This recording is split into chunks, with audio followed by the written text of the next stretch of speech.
আপনি কি সেই আখিরি নবী যেই নবীর কথা আল্লাহ কোরআনে বলেছেন, মা কানা মুহাম্মাদুন আবা আহাদিম মির রিজালিকুম ওয়ালাকিন রাসূলুল্লাহি ওয়া খাতামান নাবিয়্যিন। আল্লাহ তাআলা কোরআনুল কারীমের মধ্যে বলেন, নবী আপনি হলেন শেষ নবী, আপনার পরে আর কোন নবীর আগমন এই পৃথিবীতে হবে না। ঠিক কিনা বলে? এবার গোলাম আলী বলে, আপনার হাতটা আমার কাছে দেন। আল্লাহর নবীর হাতে চুমু দিয়া বলে, আপনি আর দেরি করবেন না, আপনি এখনই আমাকে কালেমা পড়ায় মুসলমান বানায় দেন। দূর থেকে সাইবাদে উতবা দেখতেছে তার গোলাম আল্লাহর নবীর সাথে কথা বলে।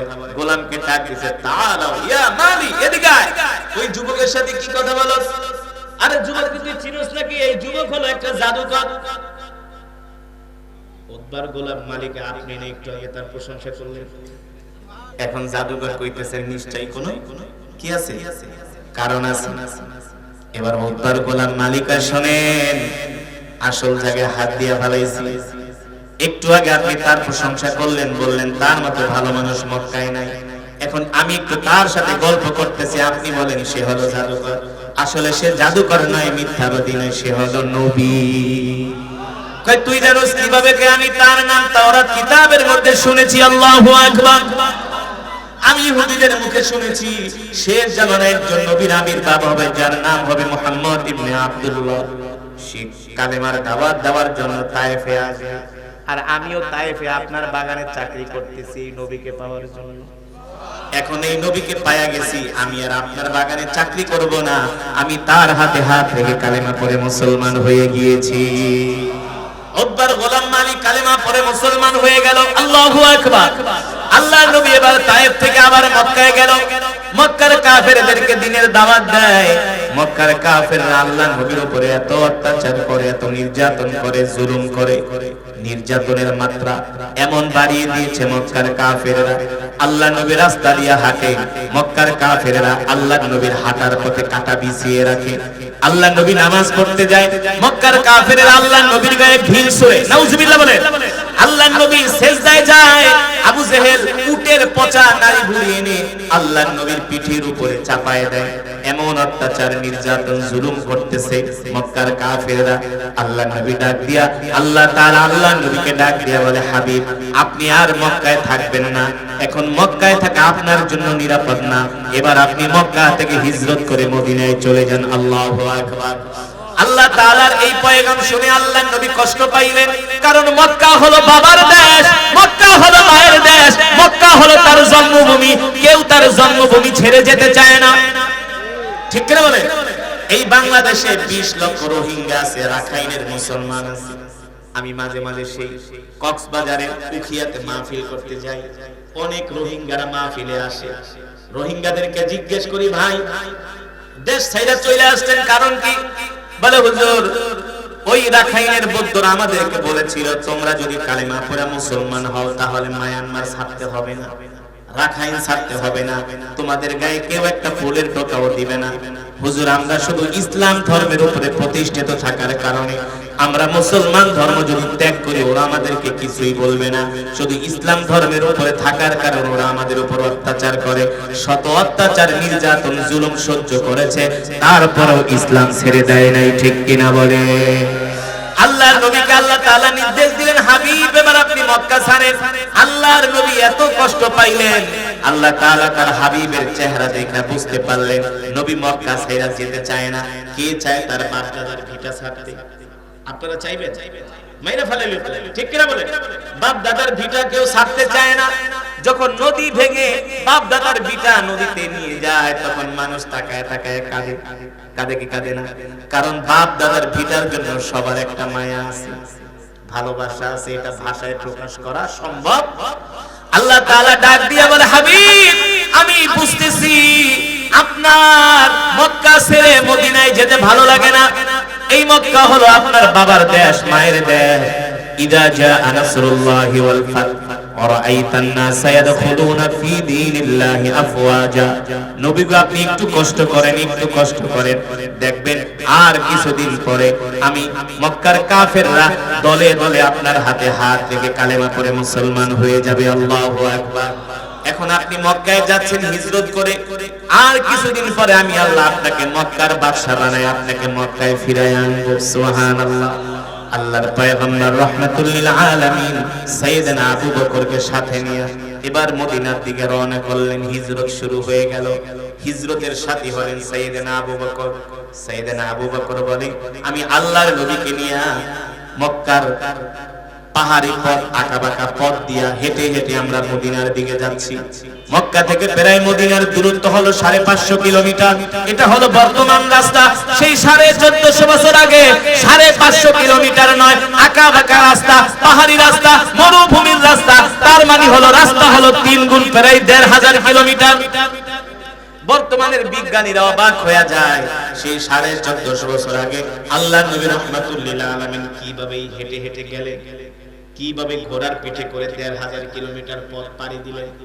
এত কণ্টাঙ্কীর্ণ পথ, এমন সরু পথ, এমন বিপদসংকুল পথ, এই পথ পাড়ি দেওয়া কোনো মানুষের পক্ষে সম্ভব নয়।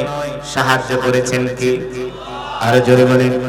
সাইয়েদনা আবু বকর বলে, আমি আল্লাহর নবীকে নিয়ে মরুভূমির মধ্যে দিয়ে হাঁটতেছি। আল্লাহর নবী পাথরের দিকে তাকায়, পাথরগুলো আল্লাহর নবীকে সালাম দেয়। আল্লাহ নবী ডাক দিয়ে বলে, পাথর সালাম দিলা কারণ কি? পাথর বলে, কেন সালাম দিব না? আপনি কি মনে করছেন আপনাকে আমরা চিনি নাই? আপনি তো আমাদের নবী। সুবহানাল্লাহ। সাইয়েদনা আবু বকর বলে, দেখি গাছগুলো আল্লাহর নবীকে সালাম দেয়। আল্লাহ নবী ডাক দিয়ে বলে, গাছ সালাম দিলা কারণ কি? গাছগুলো বলে, কেন সালাম দিব না? আপনি তো শুধু মানুষের নবী না, আপনি আমাদের নবী। আল্লাহু আকবার। সাইয়েদনা আবু বকর বলে, শুধু এখানেই শেষ নয়, আল্লাহর নবী পাথরের উপরে পাড়া দেয়, শক্ত পাথর তুলার মতো নরম হয়ে যায়। সুবহানাল্লাহ। পাথরের জবান খুলে যায়। আল্লাহর নবী ডাক দিয়ে বলে, পাথর তুলার মতো নরম হয়ে যাও কারণ কি? বলে, কেন তুলার মতো নরম হব না? আপনি তো রাহমাতুল লিল আলামিন, শক্ত পাথরে পাড়া দিলে আপনার কষ্ট হবে, এই কারণে আপনার বরকতে আমরা নরম হয়ে যাচ্ছি। আল্লাহু আকবার। জোরে বলেন আল্লাহু আকবার। আকাশের মেঘমালাগুলো আল্লাহর নবীকে ছায়া দেয়। সাইয়েদনা আবু বকর বলে, আল্লাহর নবী হাঁটতে হাঁটতে ক্লান্ত হয়ে গেছে। এখন আমি নবীকে বললাম, নবীজি আমাকে একটু খেদমত করার সুযোগ দেন। আবু বকর, আপনাকে কি খেদমত করার সুযোগ দিব? বলে, আমি আপনাকে একটু কোলে নিতে চাই, আপনি একটু আরাম করেন। আল্লাহর নবী বলে, না না না। সাইয়েদনা আবু বকর বলে, আমি অনেক। আল্লাহর নবীকে বলার পরে নবীজি আমাকে একটু অনুমতি দিল। আল্লাহর নবী আমার কোলে ওঠার পরে আমি পাথরে পাড়া দিই, পাথরগুলো নরম হয়ে যায়। কিন্তু আবার একটু পরে আল্লাহর নবীকে কোল থেকে নামাই দিই, এখন আর পাথর নরম হয় না, আগের মতো শক্ত। আমার আর বুঝতে বাকি রইল না, আমি তো নবী না, নবী তো হলেন তিনি। ঠিক কিনা বলেন? তার পায়ের বরকতে, তার কারণে মরুভূমির পাথরগুলো নরম হয়ে যায়। আল্লাহু আকবার। সাইয়েদনা আবু বকর বলে, আমরা যে খাবার দাবার নিয়েছিলাম সব খাবার দাবার গুলো শেষ হয়ে গেছে, এখন আর খাবার মতো কোনো পানিও নাই, খাবারও নাই। আল্লাহর নবী ডাক দিলেন, আতিনি আনা আতশানুন জিদ্দান। আবু বকর একটু পানি দেন, একটু খাবার দেন। সাইয়েদনা আবু বকর বলে, আল্লাহর নবী খাবারও নাই, পানিও নাই, এই মরুভূমির ভিতরে এখন কোথায় যাবে? খাবারও নাই, পানিও নাই, কি অবস্থা হবে? সাইয়েদনা আবু বকর চিন্তায় পড়ে গেলেন, হায় রে, আল্লাহর নবী খাবার চাইলেন, নবীজিকে যদি খাবার দিতে না পারি, পানি দিতে না পারি, এর চেয়ে তো আর কষ্ট হতে পারে? খাবার চেয়েছে আল্লাহর নবী। সাইয়েদনা আবু বকর বলে, খাবার তো শেষ, পানিও শেষ, নবীজিরে কিভাবে এখন আমি খাবার দিব? কোথা থেকে খাবার আনব? টেনশনে আবু বকর বলে, আমার অবস্থা খারাপ। আল্লাহর নবী পানি চেয়েছে, রাহমাতুল লিল আলামিন, দো জাহানের বাদশা, তাকে যদি পানি দিতে না পারি, খাবার দিতে না পারি, সাইয়েদনা আবু বকর বলে, আমার কলিজাটা ফেটে যাচ্ছে। এবার সাইয়েদনা আবু বকর কষ্ট পাইতেছেন, খাবার নাই, পানি নাই, কিছুই নাই। আল্লাহর নবী বুঝতে পারতেছেন আবু বকর কষ্ট পাইতেছেন। আল্লাহর নবী ডাক দিয়ে বলে, আবু বকর কষ্ট পাবেন না, দেখেন আশেপাশে কোনো বাড়িঘর দেখা যায় কিনা। সাইয়েদনা আবু বকর বলে, এই মরুভূমির ভিতরে বাড়িঘর আবার কোথা থেকে আসবে? শত শত কিলোমিটার মরুভূমি, এখানে তো কোনো পাখিও নাই, একটা গাছও নাই, বাড়িঘর থেকে আসবে? দেখেন আল্লাহর নবীর জবানের কি বরকত। সুবহানাল্লাহ বলেন। ও মুসলমান, আমরা যে কোন নবীর উম্মত আমরা নিজেরাও বুঝি না, বুঝতেও চাই না। সাইয়েদনা আবু বকর বলে, আল্লাহি রাব্বিল কাবা, রবের কাবার কসম খায়া বলি, আল্লাহ নবীর জবান দিয়ে শুধু এই কথা বের হয়েছে, আবু বকর দেখেন তো কোনো বাড়িঘর দেখা যায় কিনা। আল্লাহ নবী বলার সাথে সাথে আমি মরুভূমির দিকে তাকাইলাম, দেখি মরুভূমির মধ্যে একটা বাড়ি দেখা যায়, অথচ এখানে কোনো বাড়িঘর থাকার কোনো সম্ভাবনাই নাই। আমি আল্লাহ নবীকে ডাক দিলাম, ওগো নবীজি, ওই যে একটা মরুভূমির মধ্যে বাড়ি দেখা যায়, আমার কাছে মনে হলো বাড়িটা অনেক দূর। আল্লাহ নবী আমার হাতে হাত রাখার সাথে সাথে আমার মনে হলো চোখের পলকে বাড়ির সামনে চলে আসছে। আল্লাহ নবী বলে, আবু বকর চলেন, ওই বাড়িতে যে আমরা মেহমানদারি গ্রহণ করব, তাদের থেকে আমরা কিছু খাবার দাবার চাইবো, পানি চাইবো, আমরা ওদের বাড়িতে কিছুক্ষণের জন্য মেহমান হব। যখন সূর্যের আলো কমবে তখন আমরা আবার যাত্রা শুরু করব। আল্লাহর নবীকে সহ আবু বকর ওই ঘরের সামনে গেলেন, দেখলেন ছোট্ট একটা ঘর, ভাঙা একটা কুঠুরি, বাড়িতে কোনো মানুষজন দেখা যায় না, ঘরের দরজা লাগানো। ভিতর থেকে আল্লাহ নবী ডাক দিলেন, যান আবু বকর ঘরের দরজায় নক করেন। সাইয়েদনা আবু বকর ঘরের দরজায় যায় নক করলেন, ইফতাহিল বাব, দরজা খোলো, কে আছো? একবার ডাক দিলেন, কোনো আওয়াজ নাই। দ্বিতীয়বার ডাক দিলেন, কোনো সারা শব্দ নাই। তৃতীয়বার সাইয়েদনা আবু বকর ডাক দিলেন, ইফতাহিল বাব, কে আছো ঘরে, দরজা খোলো, কোনো সারা শব্দ নাই। চতুর্থবারের সময় ঘর থেকে একটা আওয়াজ আসতেছে, মিন আইনা জিতা, কোত্থেকে আসছো তোমরা? জিতু মিনাল মক্কা, আমরা মক্কা থেকে আসছি। মক্কা থেকে আসছো? জিনা মিনাল মক্কা ইলাল মদিনা, আমরা মক্কা থেকে আসছি, মদিনায় যাব। কয় তোমরা যে আমার বাড়িতে আসছো, তোমরা কি জানো নাকি এই বাড়িতে কোনো পুরুষ মানুষ নাই? আবু বকর বলে, আমরা জানবো কিভাবে, আমরা তো মুসাফির, মেহমান, তোমার ঘরে আসছি। বলে, কেন আসছো? বলে, তোমার বাড়িতে কোনো খাবার দাবার আছে কিনা? আমরা দুইজন মেহমান আছি, থাকলে কিছু খাবার দাও। ভিতর থেকে মহিলা কণ্ঠে আওয়াজ দিয়া বলে, শোনো, আমার নাম হলো উম্মে মাবাদ, আমার স্বামীর নাম হলো আবু মাবাদ, আমি আমার স্বামীর স্ত্রী, এই ঘরে একমাত্র একা আছি, আর কোনো পুরুষ নাই। আর তোমরা যে আমার কাছে খাবার চাইতেছো, আনা ফাকিরুন জিদ্দান, আমি একেবারে নিঃস্ব মানুষ, গরিব মানুষ, আমার ঘরে খাবার দেওয়ার মতো কোনো খাবার নাই। সাইয়েদনা আবু বকর বলে, যদি খাবার না থাকে অন্তত একটু পানি দাও। কয় পানিও নাই, খাবার নাই, পানিও নাই। আবু বকর আরো কষ্ট পাইলেন। সাইয়েদনা আবু বকর রাদিয়াল্লাহু তাআলা আনহু আরো কষ্ট পাইলেন। হায় রে, মনে হয় না আল্লাহর নবীকে কোনো খাবার দাবার দিতে পারবো। এবার আল্লাহর নবী রাহমাতুল লিল আলামিন তাকায় দেখেন, উম্মে মাবাদের ঘরের সামনে একটা বকরি বাঁধা। কি বাঁধা? ঘরের সামনে একটা বকরি বাঁধা। আল্লাহর নবী ডাক দিয়ে বলে, আবু বকর, উম্মে মাবাদকে বলেন, যদি পানিও না থাকে, খাবারও না থাকে, তার ঘরের সামনে একটা বকরি বাঁধা আছে, এই বকরি থেকে আমরা একটু দুধ, দুইজনে দুধ দহন করে দুইজনে পান করি, এতে করে উম্মে মাবাদের কোনো দাবি আছে কিনা, সে অনুমতি দিবে কিনা। দেখেন আল্লাহর নবীর কেমন ইনসাফ, আল্লাহর নবীর কেমন ব্যবহার। আমরা যদি হইতাম, এত শত শত পথ জার্নি কইরা কোনো বাড়িতে যায় যদি দেখতাম কোনো মহিলা মানুষ, কিসের আবার জিগাজিগি, আগে খাওয়ান দাও, ঠিক কিনা? আল্লাহর নবী বলে, আবু বকর আগে অনুমতি নেন। আল্লাহ নবী তো রাহমাতুল লিল আলামিন, আল্লাহ তাআলা কোরআনুল কারীমে সে কথাই বলছেন, ওয়া মা আরসালনাকা ইল্লা রাহমাতাল লিল আলামিন। আল্লাহু আকবার। এবার সাইয়েদনা আবু বকরকে আল্লাহ নবী বলে, আবু বকর, উম্মে মাবাদের ঘরের সামনে বকরি বাঁধা, উম্মে মাবাদকে অনুমতি দিতে বলেন, আমরা এই বকরি থেকে একটু দুধ দহন করে দুইজনে পান করি, তৃষ্ণা নিবারণ করি। সাইয়েদনা আবু বকর বলে, উম্মে মাবাদ, আপনার ঘরের সামনে একটা বকরি বাঁধা আছে, যদি অনুমতি দেন আমরা এই বকরি থেকে একটু দুধ পান করি। উম্মে মাবাদ বলে, শুনুন, আমার ঘরের সামনে যে বকরি বাঁধা আছে, এটা হলো একটা অসুস্থ বকরি, এই বকরি হাঁটতে পারে না, প্রতিবন্ধী, চলতে পারে না, দুধ দিবে তো দূরের কথা, সে নিজেই অসুস্থ। এই কারণে আমরা তাকে ঘাস খাওয়ানোর জন্য মাঠেও নিয়ে যাই না, মরুভূমির কোথাও তাকে নিয়ে যাই না। কোথ থেকে তোমাকে দুধ দিবে বলে? আল্লাহ নবী বলে, আবু বকর আপনি শুধু উম্মে মাবাদের থেকে অনুমতি আনেন, দুধ দহন করার দায়িত্ব আমার। জোরে কোন সুবহানাল্লাহ। আল্লাহ নবী যেহেতু এই কথা বলেছে, সাইয়েদনা আবু বকরের বিশ্বাস হয়ে গেছে নিশ্চয়ই আল্লাহর নবীর পক্ষে অসুস্থ বকরির থেকে দুধ দহন করা সম্ভব, কারণ তিনি তো মানুষের নবী না, তিনি হলেন সমস্ত পাখির নবী, সমস্ত কীট পতঙ্গের নবী, সমস্ত পশুদের নবী। ঠিক কিনা বলে? আমার নবী শুধু মানুষের নবী না, গাছের নবী, মাছের নবী, ওই বকরিরও নবী। আল্লাহ নবী বলে, আবু বকর আপনি শুধু অনুমতি আনেন, দুধ দহন করার দায়িত্ব আমার। এবার সাইয়েদনা আবু বকর বলে, উম্মে মাবা আপনি শুধু অনুমতি দেন।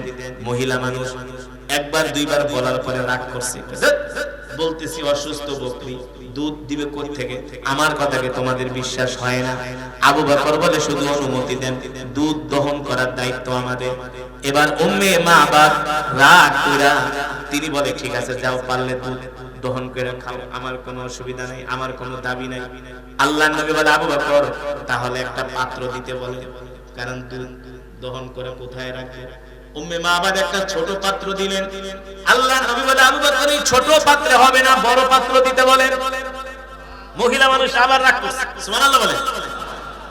আরে বুঝলাম না, অসুস্থ বকরি দুধই দেয় না, হাঁটতে পারে না, দিলাম ছোট পাত্র। ছোট পাত্রে হবে না, বড় পাত্র। তার একটু কৌতূহল হলো, কি বলে বড় পাত্র? তিনি ঘরের দরজাটা একটু ফাঁকা কইরা বাইরের দিকে তাকালেন। উম্মে মাবাদ বলে, আল্লাহি রাব্বিল কাবা, রবের কাবার কসম খেয়ে বলি, আমি ঘরের দরজাটা একটু ফাঁকা করে যখন বাইরের দিকে তাকাইলাম, আমার কাছে মনে হলো আমার বাড়ির উঠানে কোনো মানুষ না, মনে হয় আকাশের চাঁদ উদিত হয়েছে। আরো জোরে বলেন সুবহানাল্লাহ। আমার নবীর চেহারা মোবারক এত সুন্দর। উম্মে মাবাদ বলে, আমি যদি নবী মুহাম্মদকে চাঁদের সাথে তুলনা করি, তাহলে চাঁদের চেয়েও নবী মুহাম্মদ সুন্দর। সুবহানাল্লাহ বলে। আল্লাহর নবীর চেহারার দিকে তাকায় রয়েছে আবু মাবাদ, আর চোখের পলক ফলাইতে পারে না। এত সুন্দর আবার মানুষ হয় নাকি? এত সুন্দর চেহারা হয় নাকি? আল্লাহর নবীর চেহারার দিকে তাকায়, বলে, এত সুন্দর চেহারাওয়ালা বিশিষ্ট যুবক আমি কোনোদিন দেখি নাই। আল্লাহর নবীর চোখের দিকে তাকায়, এত সুন্দর চোখওয়ালা মানুষ আমি কোনোদিন দেখি নাই। আল্লাহর নবীর চুলের দিকে তাকায়, বলে, এত সুন্দর চুলওয়ালা যুবক আমি কোনোদিন দেখি নাই। আরে দেখবে কোত্থেকে? তিনি তো রাহমাতুল লিল আলামিন। ঠিক কিনা বলে? এবার উম্মে মাবাদকে বাইরে শুধু বকরি দুধ দহন না পারলে জবাই করে খায়া ফেলা। আল্লাহর নবীকে দেখা, আল্লাহর নবীর চেহারা দেখা, এখনো তো জানে না তিনি নবী, এখনো কিন্তু সে জানে না তিনি হলেন রাহমাতুল লিল আলামিন, আল্লাহর পয়গম্বর। আল্লাহর নবীর চেহারা দেখে উম্মে মাবাদ পাগল হয়ে গেছে। এবার আল্লাহর নবী ওই পাত্র নিয়ে বকরির কাছে গেছেন। আল্লাহর নবী বকরির সামনে দাঁড়াইতে দেরি, আল্লাহর নবীর বরকতে অসুস্থ বকরিটা সেকেন্ডের মধ্যে সুস্থ হয়ে দাঁড়ায় গেছে। আর জোরে বলেন সুবহানাল্লাহ। এবার অসুস্থ বকরি সুস্থ হয়ে দাঁড়ায়া আল্লাহর নবীকে সালাম দেয়, আসসালামু আলাইকা ইয়া রাসূলুল্লাহ। আল্লাহু আকবার। আল্লাহর নবী ডাক দিয়া বলে, বকরি সালাম দিলা, কারণ কি? কয়, কেন সালাম দিব না? আপনি শুধু মানুষের নবী না, আপনি আমারও নবী। আপনি কি মনে করছেন আপনাকে আমি চিনি নাই? ওগো নবীজি, আমি হলাম অসুস্থ বকরি, আপনাকে দেখার সাথে সাথে আমি সুস্থ হয়ে গেছি। জোরে বলেন সুবহানাল্লাহ। এবার অসুস্থ বকরিকে আল্লাহ নবী ডাক দিলেন, এদিকে আসো। নবীর কাছে বকরি দৌড়ায় আসলেন। এবার বকরি তার মনের দুঃখগুলো আল্লাহর নবীর কাছে বলতেছেন, আর বকরির চোখ দিয়ে পানি পড়তেছে। আল্লাহর নবী বলে, কেঁদো না, কেঁদো না, বলো তোমার কি দুঃখ? কয়, নবী গো, আমি এতদিন পর্যন্ত অসুস্থ ছিলাম, আমার সুস্থ হওয়ার কোনো সম্ভাবনাই ছিল না। আমার মালিক আমাকে ঘাস খাওয়ানোর জন্য মাঠে নেয় না। অসুস্থ হওয়ার কারণে আমি বাচ্চা দিতে পারি না, দুধ দিতে পারি না। এই কারণে আমার মালিক আমাকে আদর করে না। নবী গো, আজকে আপনাকে দেখা, আপনার বরকতে আমি সুস্থ হয়ে গেছি। আল্লাহু আকবার। আল্লাহ নবী বকরিকে ডাক দিয়ে আদর করতেছে। উম্মে মাবাদ ঘরের থেকে তাকায় দেখে বকরি আল্লাহর নবীর সাথে কথা বলে। জোরে বলেন সুবহানাল্লাহ। আল্লাহ নবী বকরিকে আদর করে দিচ্ছেন। এবার নবীজি বলতেছে, বকরি তোমার থেকে আমি একটু দুধ দহন করব, তোমার অনুমতি আছে কিনা? বকরি তার দুধের স্তনটা আল্লাহ নবীর দিকে পেতে দিয়েছে। আল্লাহ নবী বিসমিল্লাহ বলে ওই বকরির দুধের স্তনে হাত দিয়েছে, সাথে সাথে স্তনটা দুধে ভরপুর হয়ে গেছে। এবার বকরি ডাক দিয়ে বলে, নবী গো, ওগো আল্লাহর নবী, তাড়াতাড়ি করে দুধ দহন করেন, আমি আর দুধের ভার সইতে পারি না। জোরে বলেন সুবহানাল্লাহ। ওগো নবীজি, এবার দুধ তাড়াতাড়ি দহন করেন, আমি আর দুধের ভার সইতে পারি না। আল্লাহর নবী রাহমাতুল লিল আলামিন এবার নিজে দুধ দহন করতেছে। দুধ বের করতে করতে বড় পাত্রটা ভরে গেছে। উম্মে মাবাদ ঘরের থেকে তাকায় তাকায় দেখে, হায় রে, এমন আশ্চর্যজনক ঘটনা তো জীবনে কোনোদিন দেখে নাই। এটা আবার কোন মানুষ যারে দেখলে অসুস্থ ব্যক্তি সুস্থ হয়ে যায়, যিনি আমার ঘরের দরজায় পাড়া দেওয়ার সাথে সাথে আমার পুরো বাড়িটা আলোকিত হয়ে গেছে, পুরো বাড়ির মধ্যে জান্নাতের খুশবুর ঘেরান বের হয়ে গেছে। জোরে বলেন সুবহানাল্লাহ। এত সুন্দর চেহারার যুবক, যার দিকে তাকায় থাকলে শুধু তাকায় থাকতে মন চায়। আল্লাহু আকবার। কেন তাকায় থাকতে মন চাইবে না? আল্লাহ তাআলা এই পৃথিবীর জমিনে যত মানুষ পাঠাইছে, সবচেয়ে সুন্দর করে আল্লাহ আমার নবীকে বানিয়েছেন, ঠিক কিনা বলে? এই পৃথিবীর যত সৌন্দর্য, সব সৌন্দর্য আল্লাহ আমার নবীকে দান করেছে। আল্লাহু আকবার। আল্লাহর নবী ডাক দিয়া বলে, উম্মত ও সাহাবীরা শোনো, এই পৃথিবীর সবচেয়ে সুন্দর হলাম আমি। আমার ভাই ইউসুফ হলো সাদা সুন্দর, আর আমি হলাম লাল সুন্দর। পয়গম্বর ইউসুফকে যখন জুলাইখা দেখলেন, কি দেখলেন? জুলাইখা। পয়গম্বর ইউসুফের প্রেমে পাগল হয়ে গেছে। ইউসুফের চেহারা দেখা, পয়গম্বর ইউসুফ আলাইহিস সালামের চেহারা দেখে জুলাইখা পাগল হয়ে গেছে। জুলাইখার বান্ধবীরা পত্র লিখে, এ জুলাইখা, সাধারণ একজন গোলামের প্রেমে পাগল হলি, তুই একটা বাদশার স্ত্রী হইয়া আমাদের তো আর মান সম্মান রইল না।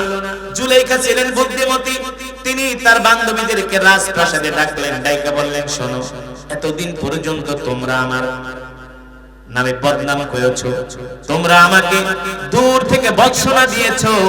আজকে যেই যুবকের প্রেমে আমি পাগল হয়েছি, এই যুবকটাকে তোমাদেরকে শুধু এক নজরে দেখাবো। প্রত্যেকটা বান্ধবীর হাতে জুলাইখা একটা করে আপেল দিয়েছে, আর চাকু দিয়েছে, ছুরি দিয়েছে কেটে খাবার জন্য। পয়গম্বর ইউসুফ রাজপ্রাসাদের সামনে দিয়ে যাচ্ছে। জুলাইখা বলে, ওই যুবকের দিকে তাকায় দেখো। জুলাইখার বান্ধবীরা পয়গম্বর ইউসুফ আলাইহিস সালামের দিকে এক নজর তাকাইছে, এক নজর তাকায়া আর চোখ ফিরাইতে পারে না। ওইদিকে আপেল কাটতে কাটতে আঙ্গুল কেটে রক্ত বের হয়ে গেছে।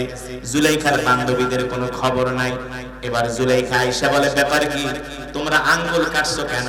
জুলাইখার বান্ধবীরা কয়, এ জুলাইখা, কার চেহারা দেখাইলি, কার চেহারা দেখাইলি? এ তো মানুষ না, মনে হয় আসমান থেকে ফেরেশতা নাজিল হয়েছে। আল্লাহু আকবার। মানুষের চেহারা তো এত সুন্দর হতে পারে না। আম্মা জান আয়েশা রাদিয়াল্লাহু তাআলা আনহা বলেন, পয়গম্বর ইউসুফের চেহারা দেখা মিশরের রমণীর আঙ্গুল কেটে ফেলেছে।